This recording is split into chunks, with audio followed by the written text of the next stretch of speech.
Hello, welcome to E study classes. तो जैसा आप लोगों को पता है कि आप लोगों के बोर्ड एग्ज़ाम्स जो हैं वो काफ़ी नज़दीक हैं। तो आज हम लोग बात करने वाले हैं समास के ऊपर, क्योंकि आप लोगों ने अपना हिंदी पेपर देखा होगा तो उससे कुछ समास रिलेटेड भी क्वेश्चन आते हैं, कुछ शब्द दे दिए जाते हैं, तो आप लोगों को समास पहचानना होता है कि ये कौन सा समास है कि नहीं। तो मैं कुछ बिल्कुल एकदम शॉर्ट तरीके से समास को समझाऊंगी, लेकिन आप लोगों को आसानी से समझ भी आ जाएगा। अधिक से अधिक एग्जाम्पल्स देने की कोशिश करूंगी, लेकिन हल्के परिभाषाएं होंगे, ठीक है। वीडियो अच्छी लगे तो लाइक करना ना भूलना, दोस्तों के साथ शेयर करना। कुछ भी प्रॉब्लम होता है तो कमेंट बॉक्स में कमेंट कर सकते हो। सबसे पहले बात करते हैं हम लोग परिभाषा की कि समास है क्या, एक्चुअल में समास है क्या।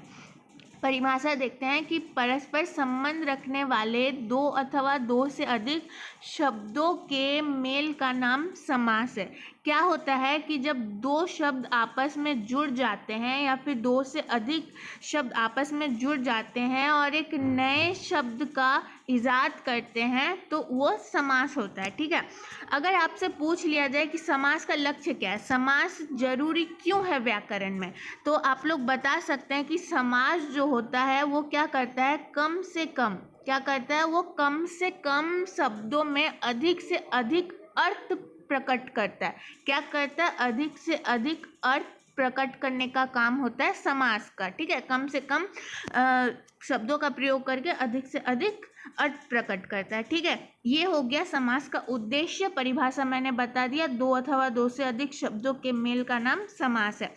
अब बात करेंगे अगर समास के भेद की, तो आप लोगों को पता है सबसे पहला जो समास का भेद होता है, अव्ययीभाव समास होता है, तत्पुरुष समास होता है, द्वंद्व समास होता है, द्विगु समास होता है। तो एक एक करके हम लोग समास के भेद यानी समास के प्रकार की बात करेंगे, ठीक है। तो सबसे पहला जो समास है वो है अव्ययीभाव समास। अव्ययीभाव समास, तो अव्ययीभाव समास क्या होता है, परिभाषा पढ़ते हैं।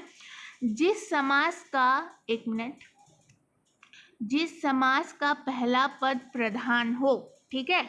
क्या बताया था मैंने यहाँ पे, दो या दो से अधिक शब्द, दो या दो से अधिक शब्द होंगे तो पहला पद होगा, फिर दूसरा पद होगा।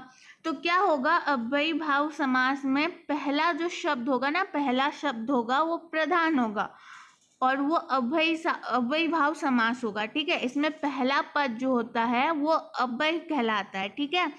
तो जैसे कि अगर आप लोगों को दे दिया जाए कोई शब्द कि इस समास को पहचानो, तो एक ट्रिक लगाना है आप लोगों को। पहचान में अगर अव्ययीभाव समास पहचानना होगा आप लोगों को, तो उसके आरंभ में अधिकतर निर होता है, प्रति होता है, यथा होता है, बे होता है, आ होता है, ब होता है, उप होता है, यावत होता है, अधि, अनु। तो ऐसे कुछ शब्द अगर आप लोगों को पहले दिख जाए, यानी क्या होगा कि पहले पद में अगर प्रति हो जाए, ठीक है, पहले पद में प्रति हो जाए, तो प्रति से मैं एग्जाम्पल देती हूँ, जैसे कि प्रति जोड़ पल, ठीक है। प्रति जोड़ पल, प्रति का एक उदाहरण दिया वैसे मैंने। तो प्रतिपल क्या हो गया, प्रतिपल हो गया अव्ययीभाव समास, क्योंकि इसके पहले में प्रति है और ये अपने आप में एक अव्ययीभाव समास है, ठीक है। अगर और बात की जाए, प्रति से प्रतिदिन भी हो सकता है, ठीक है, प्रति से प्रतिदिन हो सकता है। और अगर यथा से मैं एक एग्जाम्पल दूँ तो क्या हो जाएगा, यथा, यथा संभव या यथा समय, यथा संभव, यथा समय, यथा स्थान से जितने भी शब्द हैं वो अव्ययीभाव समास कहलाएंगे। निर्विकार हो जाएगा, निर यहाँ पे है ना, निर्विकार हो जाएगा, फिर निर्भय हो जाएगा, निर्विवाद हो जाएगा। तो ऐसे करके जब आप लोग देखने पाएंगे ऐसे शब्द जो पहले पद में हो, तो वो क्या कहलाएगा, अव्ययीभाव समास कहलाएगा। और जिसका पहला पद प्रधान हो तो वो क्या कहलाएगा, अव्ययीभाव समास कहलाएगा। बहुत आसानी से समझ आ गया। बस आप लोगों को क्या याद रखना है कि जो यहाँ पे कुछ शब्द मैंने बताए हैं यहाँ पे, वो शब्द याद रख लेना, और याद रख लेना कि पर पहला जो पद होता है वो प्रधान होता है अव्ययीभाव समास में, ठीक है। आसानी से समझ आ गया। अब बात करेंगे दूसरे प्रकार की, दूसरे समास की, तो वो होता है तत्पुरुष समास, ठीक है। तो अव्ययीभाव समास में मैंने क्या कहा कि पहला पद प्रधान होता है, लेकिन यहाँ पे देख लो कि जहाँ पूर्व विशेषण होने के कारण गौण तथा उत्तर पद विशेष्य होने के कारण प्रधान होता है। ठीक है, क्या होता है कि यहाँ पे अंतिम पद प्रधान होता है। दो पद है मान लीजिए इस समास में, तो ये जो अंतिम पद होगा ना ये प्रधान होगा। ठीक है, तत्पुरुष समास में। और पहला पद क्या होगा? पहला पद विशेषण होगा। विशेषण क्या होता है?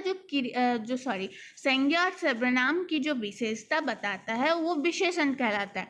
तो इसमें क्या होगा? पहला पद विशेषण होगा और दूसरा पद जो होगा वो प्रधान होगा।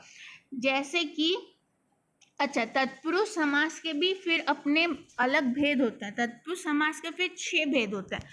कर्म तत्पुरुष समास, करण तत्पुरुष समास, संप्रदान, अपादान, संबंध, अधिकरण तत्पुरुष समास। इसके फिर 6 होते हैं, 6 प्रकार होते हैं। तत्पुरुष समास के फिर 6 प्रकार होते हैं।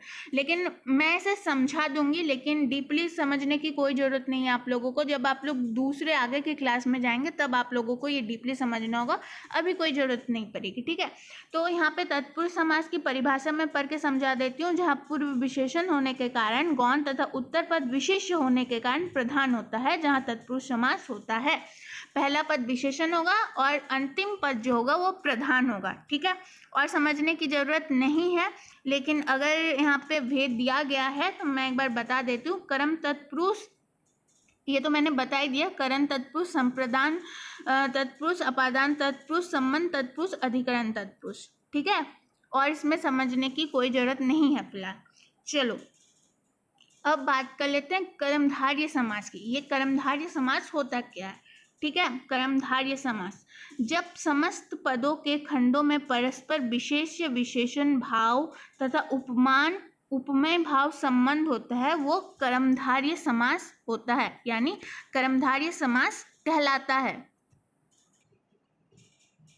यानी आप लोगों को सिंपली समझ लेना है कि कर्मधारय समास में जो सारे पद होते हैं सब में सब प्रधान होते हैं। ठीक है, सबसे पहले मैंने आप लोगों को बताया था, जैसे कि तत्पुरुष समास में मैंने कहा कि अंतिम पद वो प्रधान होता है। अव्ययी भाव समास में पहला पद प्रधान होता है, लेकिन कर्मधारय समास में हर एक पद अपने आप में प्रधान होता है। हर पद अपने आप में एक विशेषता को रखता है। ठीक है, विशेषता को रखेगा तो विशेषण कहलाएगा। उपमान उपमेय होगा, वो किसी की विशेषता बता रहा है और वो खुद में एक विशेषता रखता है, तो वो कर्मधारय समास कहलाएगा। जैसे कि यहाँ पे दिया हुआ है वचनामृत, यानी वचन रूपी मृत। वचन भी प्रधान है, अमृत भी प्रधान है। चंद्रमुख, चंद्र जैसा मुख। तो ये जो दो शब्द आप लोगों के सामने है वो क्या है? कर्मधारय समास है। कर्मधारय समास का हमने बहुत सारे एग्जाम्पल्स पढ़े थे, जैसे कि नीलकमल, नीला जैसा कमल, नर सिंह, नर में सिंह के समान, चरण कमल, चरण कमल के समान, महावीर यानी महान वीर। तो जो जिस समास में हर एक पद अपने आप में प्रधान हो और विशेषता बताए, उपमान उपमेय का बोध हो, वो कर्मधारय समास होता है। जैसे कि एग्जाम्पल्स मैंने बताए, वचनामृत, चंद्रमुख, नीलकमल, चरण कमल, नरसिंह, महावीर, महात्मा, महाकाव्य। फिर और क्या बता सकते हैं, जैसे कि विद्या रत्न, विद्या ही है रत्न। ऐसे जो शब्द होते हैं वो कर्मधारय समास कहलाते हैं। ठीक है, द्विगु समास, द्विगु समास तो बहुत इजी है। द्विगु समास, इसमें पूर्व पद संख्यावाचक होता है। यानी समास मैंने क्या कहा? जहाँ पे शब्दों का मेल होता है, शब्दों का मेल होता है। तो इसमें पूर्व पद संख्या जो होगा, यानी पहला संख्या जो होगा वो संख्या होगा। ठीक है, मतलब पहला पद जो होगा वो संख्या होगा। जैसे कि अष्टधाई, 8 अध्यायों का समूह। ठीक है, द्विगु समास में बहुत से उदाहरण दे सकते हैं, जैसे कि त्रिभुवन हो गया ना, त्रिभुवन। ठीक है, मैं यहाँ पे लिख देती हूँ थोड़ा थोड़ा। त्रिभुवन हो गया। फिर नवग्रह हो गया, नवग्रह आप लोग नोट करने के दौरान लिख सकते हो ये सब। चौराहा हो गया। ठीक है, 1 मिनट, देखो मैं यहाँ पे लिख देती हूँ। चौराहा हो गया, ये सब द्विगु समास का उदाहरण है। त्रिनेत्र हो गया, ठीक है। ऐसे सारे जो एग्जाम्पल्स हैं वो किसके हैं, वो द्विगु समास के हैं। यानी पहला पद जो होगा वो संख्यावाचक होगा, जैसे कि अष्टधाई द्विगु, त्रिभुवन, नवग्रह, त्रिनेत्र, अष्टधातु, चौराहा, ऐसे सारे जो समास होंगे, मतलब शब्द होंगे, शब्दों का समूह होगा, वो द्विगु समास कहलाएगा।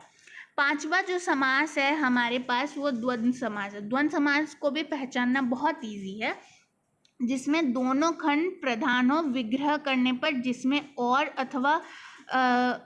अथवा का प्रयोग होता है, जिसमें दोनों खंड प्रधान हो, जैसे कि माता और पिता, धर्म और धर्म, सुख और दुख, ऐसे जो सारे शब्द होते हैं वो क्या कहलाते हैं, द्वंद्व समास कहलाते हैं। माता पिता, धर्माधर्म, सुख दुख, फिर हो गया मान लीजिए मारपीट, अन्न जल, आग पानी, दाल रोटी, ऐसे हम लोग कहते हैं ना, भाई बहन, पाप पुण्य, धन दौलत, तो ऐसे सारे शब्द जो होंगे वो द्वंद्व समास कहलाएंगे। द्वंद्व समास को ना पहचानने का और एक ट्रिक है, हमारे टीचर ने कहा था, जब भी आप लोग द्वंद्व समास को देखोगे तो 99% टाइम क्या होगा, यहाँ पे कोष्टक का प्रयोग होता है। माता पिता, भाई बहन, पाप पुण्य, धन दौलत, जब भी ये कोष्टक का प्रयोग होगा, इसका प्रयोग होगा ना, तब आप लोगों को समझ जाना है कि ये द्वंद्व समास है, ठीक है।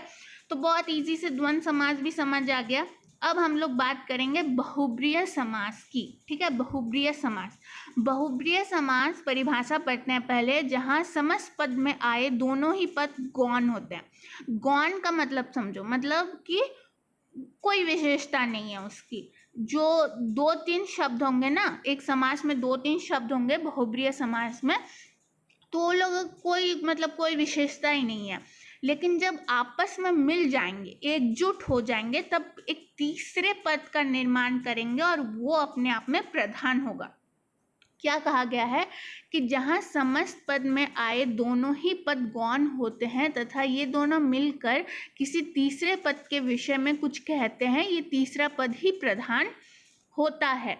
जैसे कि पीताम्बर, पीताम्बर को अगर अलग कर दे हम लोग तो पीताम्बर, पीला है अंबर, यानी कौन हो जाएगा, किसके अंबर पीले होते हैं, मतलब किसका जो वस्त्र होता है वो पीला होता है, श्री कृष्ण का होता है।